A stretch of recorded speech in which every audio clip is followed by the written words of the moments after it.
You're listening to Under the Shell Podcast, the best in America. Welcome to Under the Shell, presented by Testudo Times. I'm Brendan Weissel. Sam Jane. And Michael Howes. And this week we talk to women's golf coach Kelly HOVLAND. Cool Moose, take it away.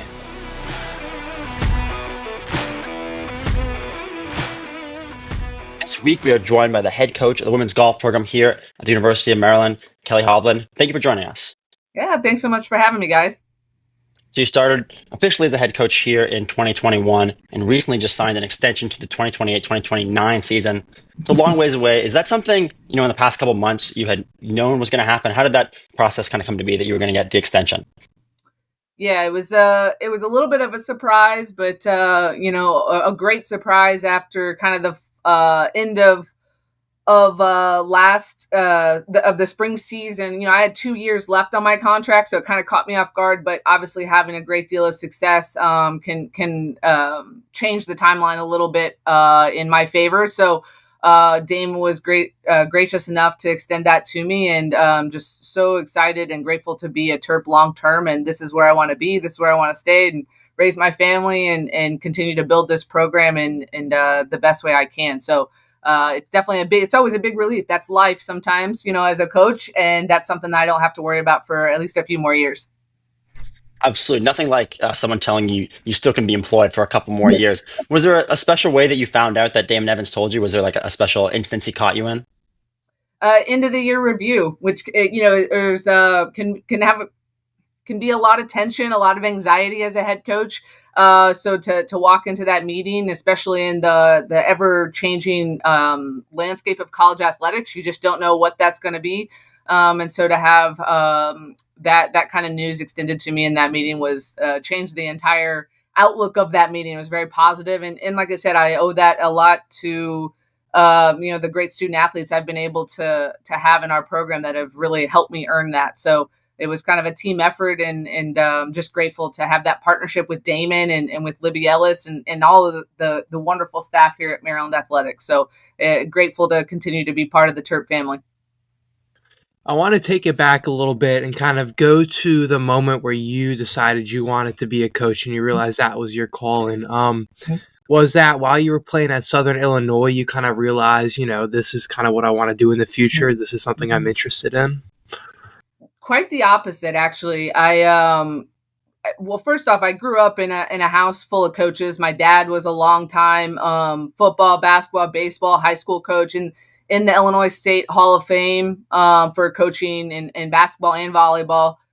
Over 1,000 wins coaching. So it kind of always grew up around the kitchen table talking about those type of dynamics. So that was definitely always in the foundation of me as an athlete, coming from a coach's background. But then after got done playing golf, really wanted to run pretty far away from it, thinking I had other aspirations. So went to graduate school, worked in politics actually for 5 years, thinking that was more my path, and realized after so I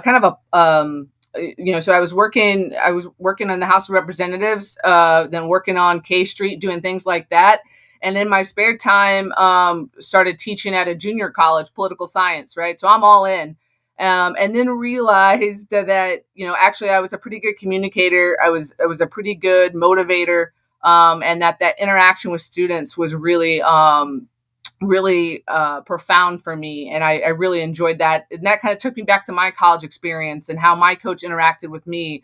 And even though I was pushing those things away when I was in college, how important they really were to who I was as a person in that moment. So got out of politics and became the assistant coach at the U.S. Naval Academy, not too far away, right? So I didn't have to move and things like that to try it out. And 7 years later, jumped over to Maryland and haven't looked back. So it's been actually a very quick but long transition to coaching and one of the best moves I ever made, and grateful for all those people that kind of supported me and said, even my husband, when I was deciding to take a $50,000 pay cut to get into coaching, and obviously that's a family decision, right? And he said, listen, I'd do it if I could. And that's all the push I needed, and grateful for his support in making that jump. Yeah, and at Navy, you were an associate head coach there for 7 seasons, I believe. What was that like to be coaching at a service academy compared to, I guess, now when you're at Maryland in College Park? What's kind of like the differences there? Well, listen, if you can recruit at a service academy, you can recruit anywhere. Right? I'm not just asking, those kids to play golf for me. I'm asking them to, commit themselves for 5 to 7 years after they graduate. So that was really set the tone for kind of my abilities to get really good people into your program. But also in that role was a teaching instructor as well. So both LPGA and PGA instructor, and that foundation that I learned recruiting there, that I learned teaching there, actually as a golf instructor. There aren't many people with that background at now the Power 5 level. I'm the only one at the Power 5 level that has that background. So I had to really kind of get dirty over there in terms of like long hours and not a lot of good golf and things like that. But what I did at that level really enabled me to kind of have the success that we've had here since I've been at Maryland. So grateful for those years to just get over there and you're a one woman, 2 woman shop over there. So it's all you. You're able to kind of run your show the way you want, and that's taught me a lot about building your program as you get to a more elite level here at Maryland. You mentioned recruiting, so let's talk about recruiting here at Maryland. I know across college golf in general, there are tons of players who come from the international landscape, and so you have to extend your recruiting not just in the U.S. but all around the world. What kind of challenges does that propose when you're having to recruit? Probably call people like crazy hours, stuff like that. How hard is it to recruit people internationally, and what strategies do you have for that? Are you going overseas and stuff like that, or? Yeah. Just have a good, frequent flyer account on an airline because you're going to use it. I go to them typically. I've been to Thailand, I've been to Europe, Spain, South America, everywhere. Really going to where the talent is. It's not as hard as you would think because typically you go to those big tournaments, right? But you got to get to them, and then they kind of can find you over there. So it's a little bit of identifying where the most players are going to be and go to those tournaments. I typically go to Europe 3 to 4 times a year. Thailand probably every other year. So the good thing though is Maryland is so attractive to international players. It's a place that they want to be. It's a phenomenal academic institution, and we play golf at a high level. So it's a great fit for international, and that's just the way college golf is right now. If you look at the best teams in the country, if you tune into the national championship, you're going to see a ton of international players right now. I think that will hopefully shift. Not hopefully. I think that will shift as the U.S. is starting to do some of the same things that Europeans are doing. But right now the landscape is heavily international. And so that's what, we want to compete at a high level. So that's where I'm going to have to do a lot of recruiting. And with the team this year, you only have 9 players. I assume as a coach, when you have a little bit smaller of a roster, it's a lot more of an intimate connection with your players. Can you kind of tell us about that coach-player relationship that you have? Yeah, I think in golf, it's so individualized from person to person, strengths and weaknesses, where development needs to happen. Someone might be a really strong putter. Someone might be a really weak putter. So you can't just have a one prescription that's going to meet the needs of all your players. 9's actually a relatively big roster for women's golf, even though it seems small. But we have a small staff, so you really can't have too many people if you want to maintain some of those, some of the one-on-one attention. But coming from as a teaching professional, I think that's a big strength of ours here at Maryland, is I'm able to individualize practice plans, both on a technical level and more of a coaching level, to get them to not only have sound fundamentals and technique and mechanics, but then also how do we kind of convert that into making birdies and producing good scores. So how we do that is very specific practice planning on different days. So Tuesdays and Thursdays, we're almost one-on-one with our players. Even though there might be more people there, we're able to kind of really individualize what each person is doing based off their stats, based off what they're seeing and what we're seeing as well as having my assistant coach and then a third coach as well. So we can really get in there and maintain some of that, what's going on, both on the golf course and off the golf course, which is so imperative in the sport of golf because it is so intertwined, even more so than other sports. What's practice like this time of year in Maryland? All of us this season kind of just got started again. like 2 weeks ago. But what's it like, this time of year where playing golf outside isn't, necessarily ideal? Yeah, first and foremost, check the forecast about 10 times a day because it changes.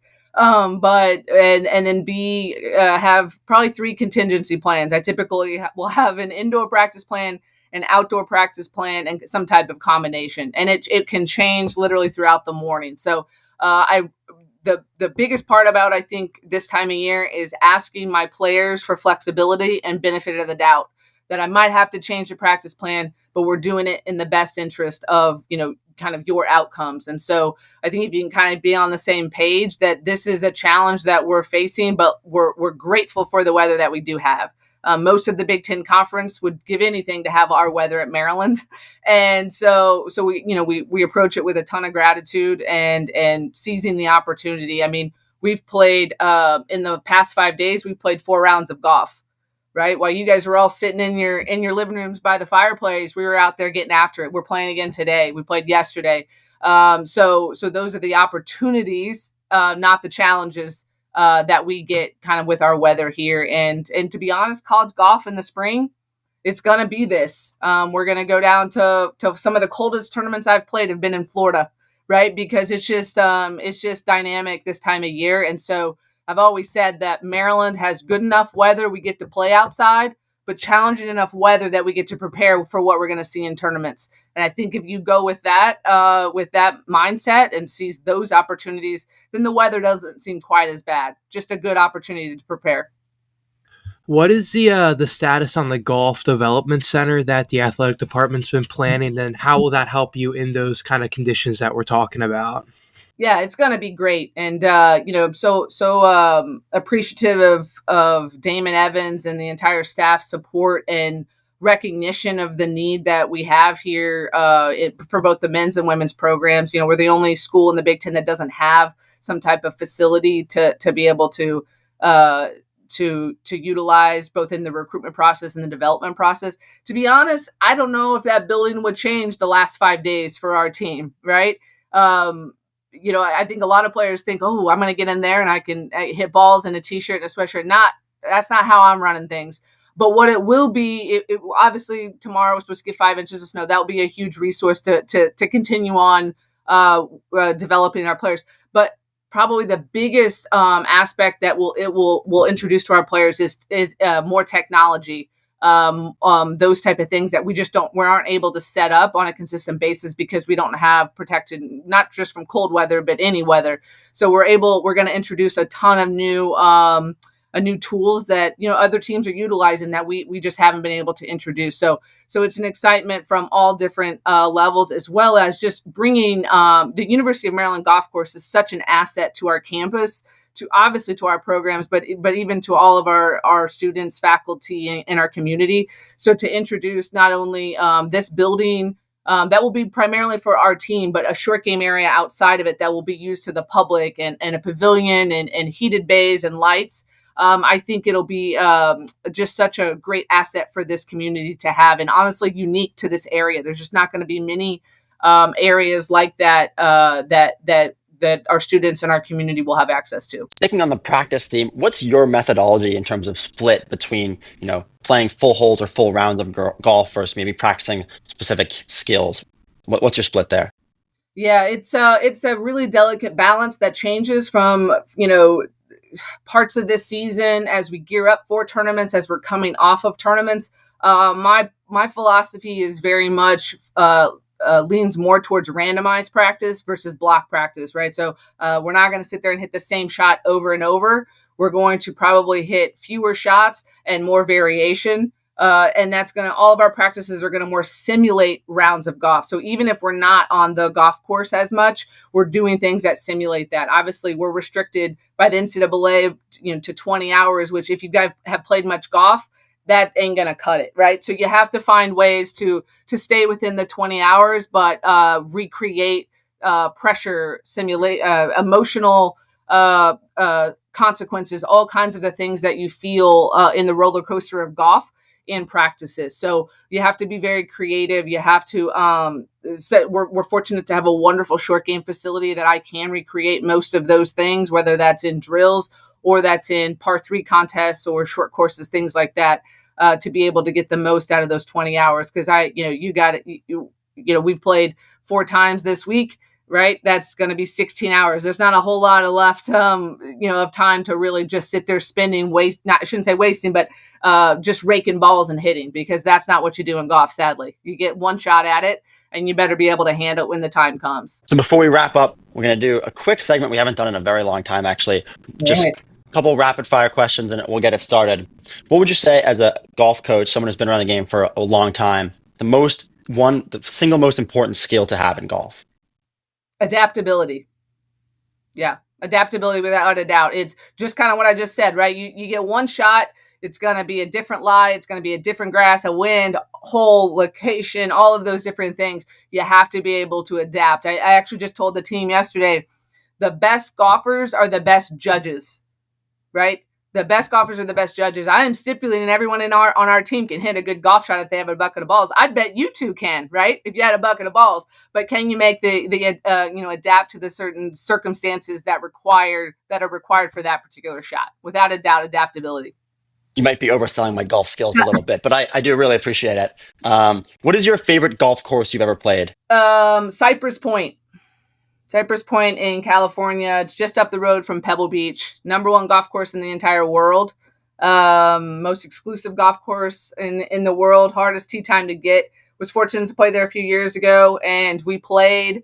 We were the only people to play there that week. That's how few people get to play there. So without a doubt, best hole in golf, hole number 16. It's a par 3, about 215 yards, all over water. Wonderful experience. Well, one day maybe if I can hit a bucket of balls correctly, I'll be fortunate enough to get out there. Do you prefer a blade or a mallet putter? I am when I played competitively and professionally, it was a blade. As technology has gotten better, you got to go with a mallet just for alignment purposes. But now I'm a mallet. Very well. Final question. What is the biggest mistake you see college golfers make? That's a great question. Speed control on the greens is specifically people think about speed control as not lag putting or in lag putting, right? Not 3 putting.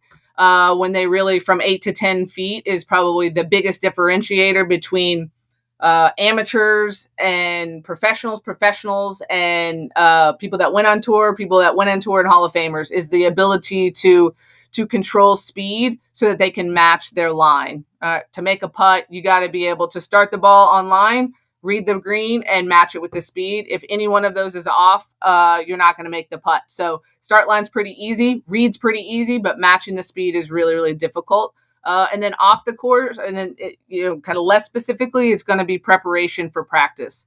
I think a lot of people just kind of come and hit a bucket of balls and feel like they've done done something to prepare, when really you need to be quality over quantity in terms of golf. Very well. Well, thank you so much for joining us and giving us a bit of a look into the women's golf program at Maryland, and we really appreciate your time. Good luck the rest of the season.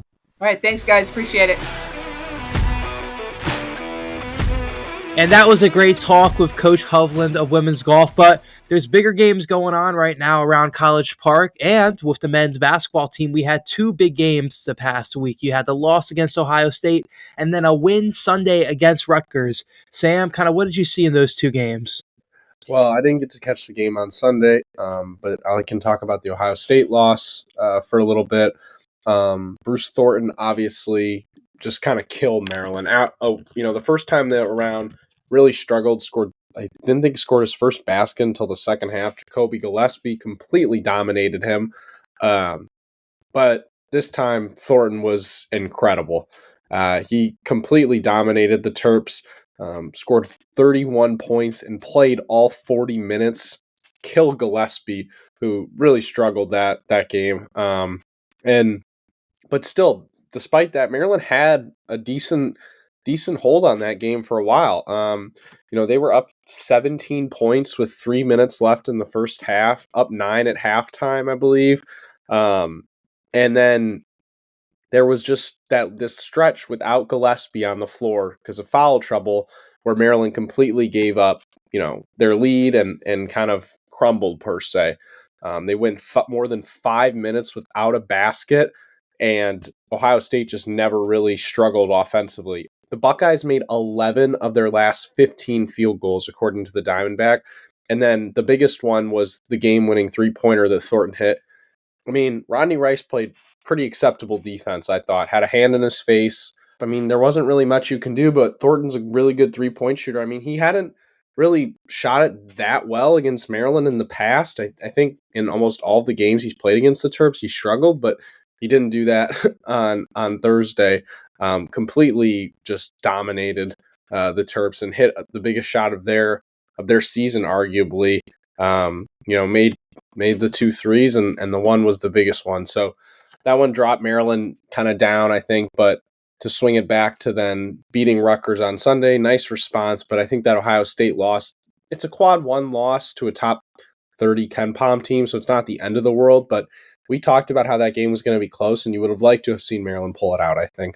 Yeah, I mean, at the end of the day, Maryland wasn't favored in that game. Both of you predicted that I believe Maryland would lose. I thought Maryland actually would win that game, and I was obviously wrong, but if Maryland had kept the foot on the gas, I think they probably do win that game by around 8, which is what I had predicted. I'll stop defending my prediction. I mean, the biggest issue with that game is even when Maryland was up by 17, which they were up briefly, they never felt like they were really in control. And coming out in the second half, it felt like one of those games where they weren't trying to win, they were just trying not to lose. And eventually time just ran out on them. I mean, if that game goes another 5 minutes, Maryland probably loses by 8 or 9 points. So as the game went on, the play just continued to deteriorate. And Thornton hits a big shot, but at the end of the day, the way Maryland played in the second half, they didn't deserve to win that game.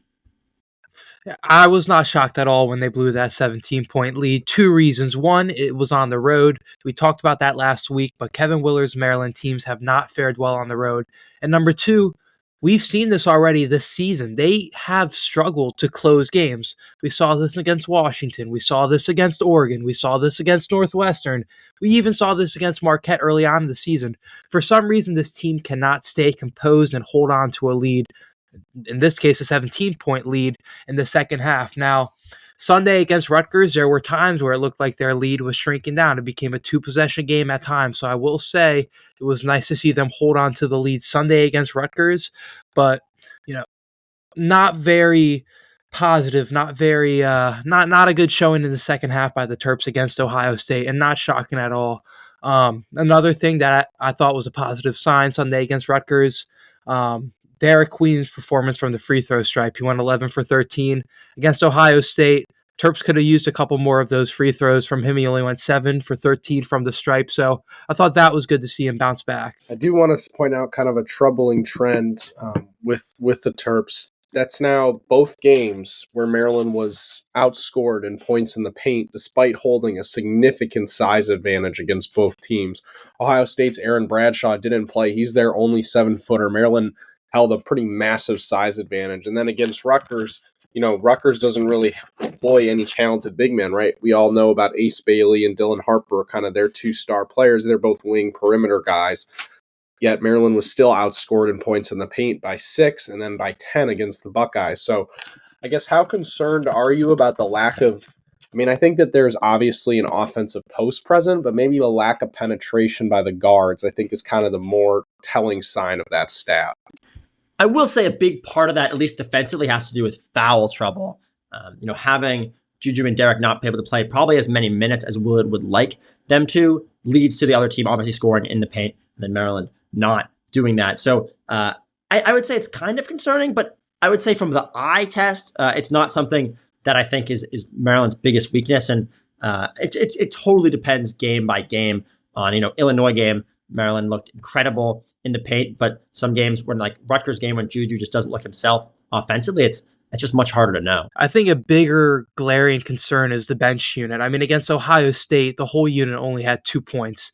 They only shot 4 field goals combined. Like in March, you're going to have that foul trouble. You're going to need guys from the bench to step up, and they just have not shown that they can consistently and, in bunches produce those types of points, those types of contributions off the bench. Yeah, I agree, but I do think that interior scoring is the most reliable thing in basketball, right? you look at the NBA, you look at college ball, the teams that are able to finish inside and consistently get reliable baskets down there are the teams that win the most. And that's now not just these 2 games, but 4 straight games. Maryland's been outscored in the paint. It's a simple stat, right? Like, it's just how many baskets you score inside the paint, not the most advanced analytically. But I do think it's something that I'll be watching against Nebraska, who is a really perimeter-oriented team. I mean, the last time, these 2 teams played, 69-66 finish, obviously, so a very close game. But Maryland completely lost that points in the paint battle, 24-32 against the Cornhuskers. I think if that's a similar case, they're losing that game to Nebraska on the road. So I think that they have to find a way for their guards to get more interior penetration.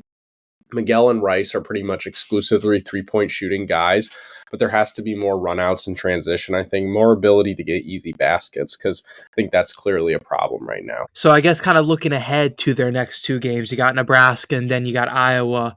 What do you think the outcomes are going to be? The Nebraska game on the road is the one that is definitely way harder to predict. It's so tough. I'm just going to say, I thought Maryland would beat Ohio State, and just the way Maryland's played on the road, I think it's hard to have enough confidence in them to win on the road. I think Nebraska takes it slightly, but once again, I wouldn't be surprised to see Maryland play extremely competitive, as they pretty much have in every single game this year, and possibly hold the lead.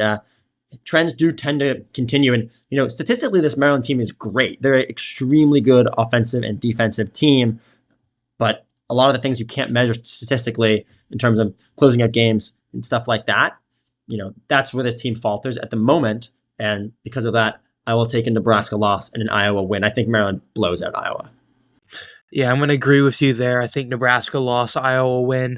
Nebraska hasn't had the best season so far in conference, but that's still a pretty decent team. And like you said, it's on the road. They struggle on the road. Iowa at home, a little bit easier of an opponent. I think they can take that one.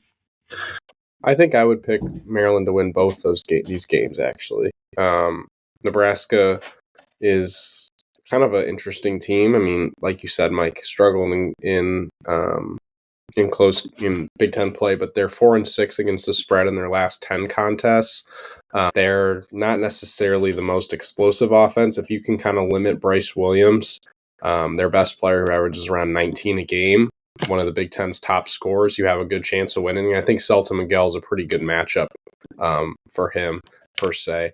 Last time these 2 teams played, Williams really struggled, 14 points and 6 of 14 from the field. So I think that if they can just hold down kind of that score, they're going to have a decent chance to win. Yeah. The only thing is Nebraska has a lot of momentum at the moment, coming off 4 straight wins, 2 of which coming out west at Oregon and at Washington. The game at Oregon is a huge win for Nebraska. So, coming off a bunch of momentum helps. So we'll have to see. They're right on the tournament bubble too, exactly. They're kind of Big Ten grouping. So and tough place to play. But speaking of West Coast trips, the women's basketball team just completed their West Coast trip, went 2-0, first at Oregon, then at Washington. Got 2 wins, but definitely wasn't the most solid play all around. What were your thoughts on those games, Sam? Yeah, I think that, Cheyenne Sellers going scoreless is absurd, right? We haven't seen that in years, basically, it feels like. But good thing that they have Kayleen Schmeichel. She continues to play really well after kind of a dip, earlier this season. I think that she's really started to figure things out. She had a career-high 36 points against Washington on Sunday, and she was doing that despite being sick, which is kind of an awesome story. She continues to really excel. She kind of, like I said, went through a little bit of a slow slump, but is now, I think, figuring out the scoring. The player that I want to focus on, though, is actually Sarate Biasu. This is a player that we talked about really needs to pick up the slack with Bree McDaniel being out, with Sellers being hindered by an injury. And she's done that. She continues to be aggressive. She's taking a lot more threes now. If you look at her numbers, since Big Ten play started and really over the last couple of games, she's really forcing the issue. She's playing a lot more, over 35 minutes in all of the past 7 contests. She's taking around 8 to 10 field goals a night, which is way up from her early season play. And she's not necessarily making a ton of 3-pointers. She did that against Oregon, going 5 of 7, but she's taking them. And I think having that volume is so important for Maryland's offense because they need her spacing, right? Maryland's already starting, got people who can shoot, but not necessarily like a lights out shooting lineup anymore. They need Tabiasu to be able to space the floor, and they need her to be more of a scorer because the assist numbers haven't necessarily been there. So those two guards really stepped it up and got Brenda Fries her 600th win against Oregon, which is pretty awesome. B, you want to talk a little bit about just kind of how impressive that stat is? Yeah, kudos to Fries. I mean, you look at the names that she's in company with, of just coaches in general who have won 600 games at Maryland and also in college basketball around the country, and it's pretty elite. And she's been here for a while, but hasn't been at Maryland for a ton of seasons, and it's a number you would expect to probably grow and maybe get to the 700, 800, 900 level. I don't think Fries is leaving anytime soon. And, statistically, Maryland wins a good amount of games per year, especially with some, average or decent tournament runs going back all the way to the early 2000s when she got here. So that number will absolutely continue to go up. And, hopefully for Maryland fans, it'll, reach the thousands at some point. But to go back up to the Washington game very quickly, I will say Maryland showed extremely good resilience in that game, had a very, very bad start, but it's something that could totally happen to you in the tournament. A team that's, has nothing to lose, comes out firing, you go down 15-ish points early. Impressive that Maryland was able to weather that storm, and they have two very important contests coming up.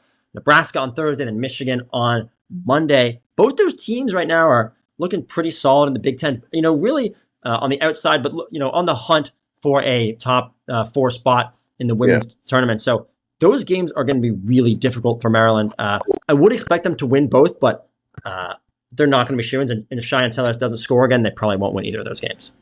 Yeah, I mean, Michigan coming off a huge win over Michigan State to kind of pull them right back into that battle for the 4th spot, like you said, Brendan. And then, Nebraska's also at 7-5 in the conference. So, I mean, this is a loaded Big Ten, right? I mean, it's going to come down to it. That's why the loss to Illinois really stings for Maryland, because you're tied with them, but in reality, you're not because they lost to them. So it's just that was such a tough one to swallow, but they're going to have to keep winning, and they have a little bit of these games now where they're playing kind of mediocre teams. They've gotten through the really tough slate, so they got to win these ones if they want a chance at a double bye. So it's going to be interesting to see. A 2-0 week would be really big. Yeah, honestly, looking at the schedule, they play those 2 games in Northwestern Indiana, and then obviously the big game, Ohio State on March 2nd. I would expect Maryland to win those next 4, and which will set up for a very exciting game against Ohio State. But, we'll have to see. This Maryland team has the talent at the moment to make a pretty deep tournament run, to make a very deep Big Ten tournament run. So it kind of all comes down to the next 2 games, and then if they're able to put it together come March. But, the time is definitely running out on them a little bit to figure it out. So we'll have to see what ends up happening there for women's basketball. Transitioning slightly, I'll pass it over back to Mike. We talked a ton about baseball last week, but season officially starts this week. Tell us what we should be looking out for. Yeah, this should be an interesting weekend for the Terps, an easy one, in my opinion, for the Terps. If they do not exit the weekend 3-0, I would say it's a disappointment for Maryland. None of the teams that they are playing finished in the top 100 RPI last year. We're going to start with Friday night against UAB. They were number 183 last year in RPI. Ball State was number 117, and then Mercyhurst was not even a D1 team last year. So easy matchups for the Terps. A couple things I'm interested to see is just kind of the performances of new additions. Obviously, we've talked about Hollis Porter a lot on this podcast, but also Liam Wilson from Wake Forest. I think there's a chance that he starts in the outfield. Went to practice last week and he hit a home run, so I'm excited to see what he has. And then how does Kyle McCoy fare? He hasn't pitched in 633 days. If he starts on Friday, I have a really good piece coming out on Thursday for the Diamondback about his recovery process if you want to check that out. But Kyle McCoy is going to be a piece that the Terps need to be an ace this season if they want to make a deeper run than they have in the past. That's Deputy Editor of the Diamondback Sports Section, Michael Howe. So absolutely we'll be checking that one out. We got all editors, DBK editors group here. We got Brendan on engagement. We got Sam, also Deputy Sports. a little self plug. You can check that out Yeah. on LinkedIn's on LinkedIn. People are gonna be like, which podcast network do you work for? Podcast for Testudo Times. We are and very check out appreciative of the Testudo baseball Times coverage for the Diamondbacks and SB Nation. But we're all around. We're keeping our coverage dispersed. We're global. Absolutely, doing our best. Talking about baseball, softball already started their season. Got a ranked win, which they kind of seem to do at the beginning of each season. Lost to Arizona State, then got that ranked win over Cal. Then went 2-1 to finish the weekend with another loss to Cal. They'll be in Texas this weekend facing UMass, my home state, and then they'll play Texas twice and then Texas Tech. Overall, 3-2 to start the season. Going out to Arizona is a good start, and if they can put together another 3-2 weekend in Texas, that would absolutely be a positive for them. Let's go to Maryland men's lacrosse now. John Tillman's team, kind of an interesting game, beating Loyola, who, Brendan, we talked about as a pretty interesting weak usually opponent. They're 0-2, but they almost beat the Terps 8-7. Matthew Keegan with the game-winning goal in overtime. They were down 3 goals entering the fourth quarter. So kind of a tough look there, but 4 straight goals by the Terps in kind of the early bits of the fourth period, and they really took it from there. Massive win. Obviously the Binghamton transfer with a big time goal to kind of announce himself as a Terp. But Brendan, what did you see from Maryland there in that game? And it's kind of a weird early season contest, it feels like. Not super surprising. I mean, I thought Maryland was going to blow this team out. But all in all, when you think about it, Maryland last season, the past couple seasons, has had some of these early season tests. I mean, Loyola not ranked, but still obviously a very solid program. And the only thing that would have been really surprising is when Maryland has allowed 10 or fewer goals in the past, pretty much all the time that Tillman's been there. I don't know the exact stats on it, but when Maryland allows fewer than 10 goals, they've been really, really solid. So seeing a loss, only giving up 7 goals, would have been surprising. But good teams win, and that's what Maryland did. Obviously did not have a very good first half, but a very strong fourth quarter came together. And at the end of the day, it's a win, and obviously not how Tillman probably would have liked it, but they get the job done and they move on to Syracuse, which is a significantly bigger matchup. They get Syracuse in College Park this weekend. They've played a couple times in the past 15-ish years, but Syracuse has not beaten Maryland since 2009. Although this is probably the best they've been when they've played. It's going to be a very tough matchup. Syracuse offensively has looked super strong. Monday night, they beat Towson 18-7. Just a total offensive performance there. Syracuse had a ton of offensive returners, and it's showing through their first games. The Maryland defense is much better than the Towson defense. So it's going to come down probably to if Maryland can hold them to kind of that 10-ish mark. And if they can hold them to under 10, I would expect Maryland to win. But if Syracuse gets off to that fast start, Maryland probably won't be able to weather the storm like they were against Loyola. So this Syracuse team is really strong. This is our game of the week, so I'll hold off my prediction for a little bit. Yeah, starting off a 3-game gauntlet. You get Syracuse, Princeton, Notre Dame. That you're going to find out real quick. I think one thing you didn't touch on, Brendan, they have to limit the turnovers. Loyola forced 11 turnovers against the Terps, and that against a better team that's able to take more advantage offensively, that's not going to be a winning recipe. Obviously, early season, they're trying to sort out some things offensively. We talked about the losses they've had, but you can't turn it over that many times against Syracuse, or else the Orange will definitely come home with a victory. So that'll be something I'll be paying attention for. Let's go to the women's side of lacrosse and talk about Kathy Reese's team. They get their first game also against Syracuse upcoming on Saturday. The Terps will take on the Lady Orange in College Park. We don't really know a lot about, Syracuse. This team's pretty young looking at their roster. Maryland, obviously, we know a little bit more, but they're also replacing a ton of people. So I don't really want to spend a ton of time kind of diving into what's going on because I don't think we know a ton about this team yet. And I'm sure we'll be able to find out kind of once we were able to watch that game on Saturday. But definitely a fun team to start off against and should be a fun game. Yeah, absolutely. I mean, you mentioned it's not a totally new look, but a rather new look. 11 freshmen for women's lacrosse, new goalie as well, or a new starting goalie.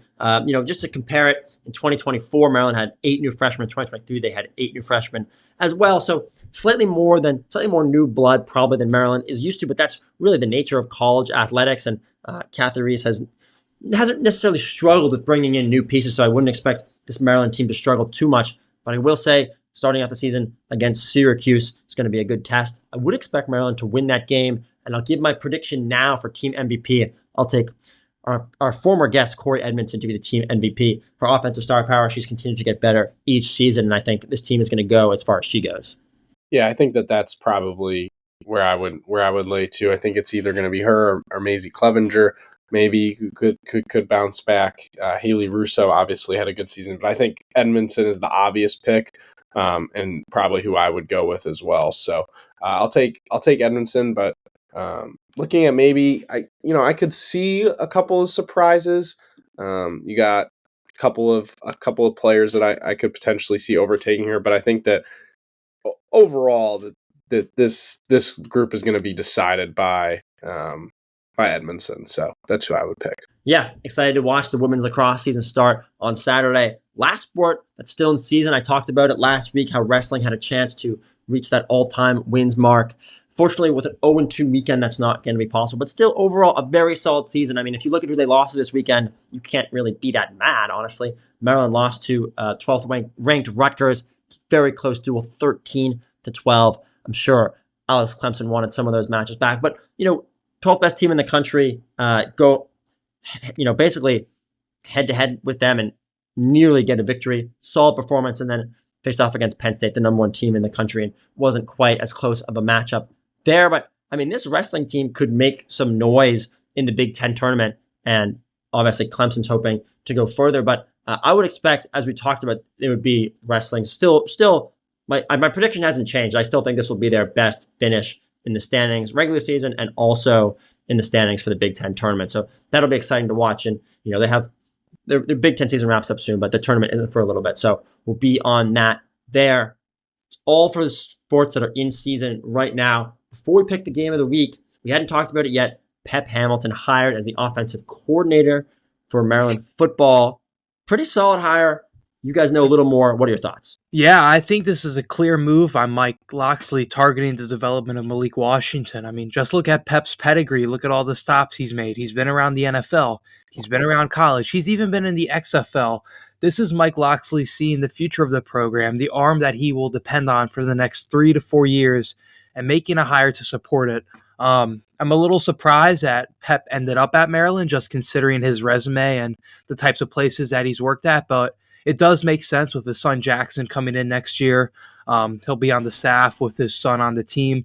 It's a family move. Maryland's seen it before with Billy Edwards and his brother. So, and then also, just having, the ability to work with a top tier prospect like Malik Washington, I can imagine how that was pretty enticing for Pep to come over to College Park. Hamilton is pretty well known to be a solid quarterbacks coach. He worked with Justin Herbert during his rookie year when Herbert won Offensive Rookie of the Year.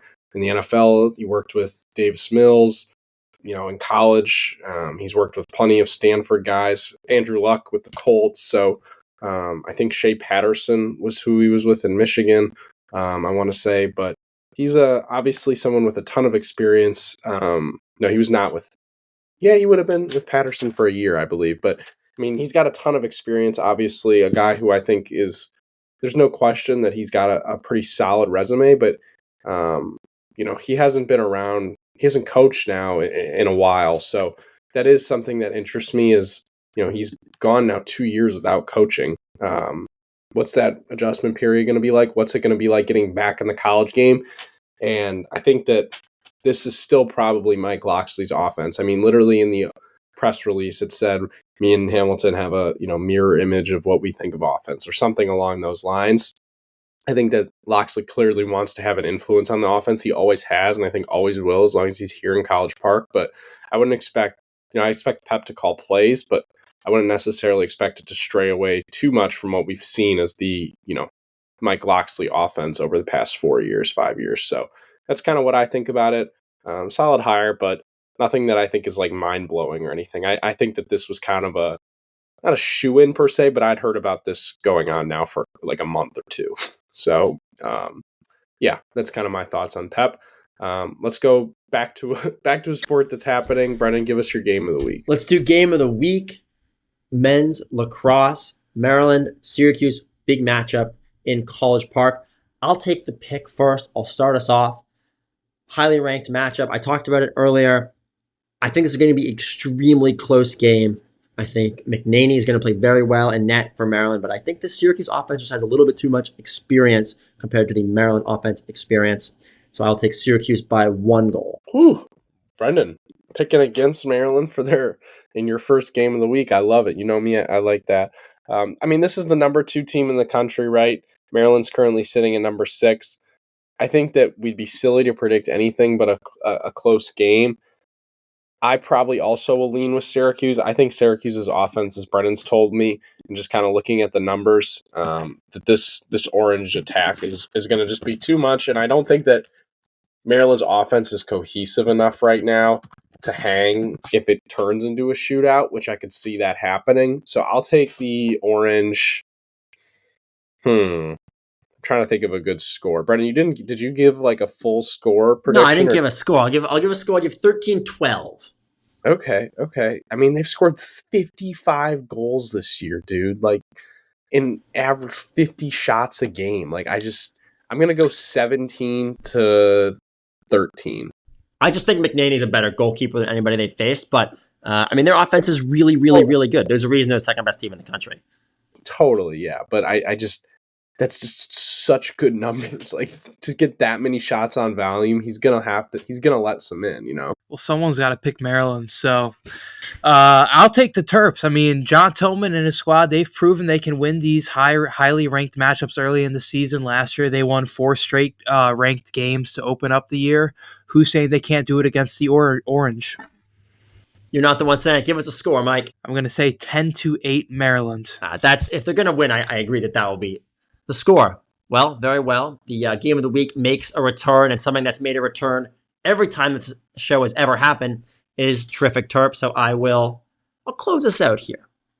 This week's Terrific Terp was the greatest offensive player in Maryland women's lacrosse history. When Jen Adams left Maryland, she finished with 267 goals and set every scoring record for the Terps. On top of that, she was the first female recipient of the Tewaaraton Award, which she won in her senior year in 2001. Best of all, she won 4 straight national championships at Maryland, with the 4th one coming her senior year, once again in 2001. She currently ranks 2nd all-time in the NCAA for total points, and also 2nd in goals at Maryland. All those years later, she still is at the top of the leaderboard. Adams is from Australia and started her lacrosse career at age 8 in 1988. She worked up the ranks quickly in Australia and found her way playing on the U19 team in the 1995 World Championships. Those World Championships just happened to be held in Pennsylvania, kind of up the road from the University of Maryland, and that was the first time the coaches at Maryland were able to meet up with her and begin to recruit her to College Park. Obviously, the rest was history, and she played at Maryland for 4 years. Many years later, in 2025, Adams is currently in her 17th season as head coach of the Loyola Maryland women's lacrosse program. She spent time as an assistant under Kathy Reese in Denver, but then followed her back to College Park in 2007. Now, Adams has won 8 Patriot League championships, and they have won 84 straight conference games, which is another NCAA record. Adams also helped and played for the Australian national team, and in 2012 and 2015, she helped coach with her sister, which must have been a great bonding experience for the two. All in all, Adams is one of the greatest offensive players in women's lacrosse history, not just at Maryland, but in the entire game, and that makes her this week's Terrific Terp. Another great Terrific Terp this week, Brendan. I was kind of, I was searching for the love story. When are you going to kind of put that in there like the past 2 weeks? Sister, I got the sister in there, dude. No love story this week. It's still great. Maybe we'll get an RFK cameo again. Who knows? But you can check us out on Apple Podcasts, Spotify, YouTube, TikTok, Instagram, anywhere you find your podcasts. Thank you guys for listening. Guess what? You've got Under the Shell Podcast. Nobody does it better.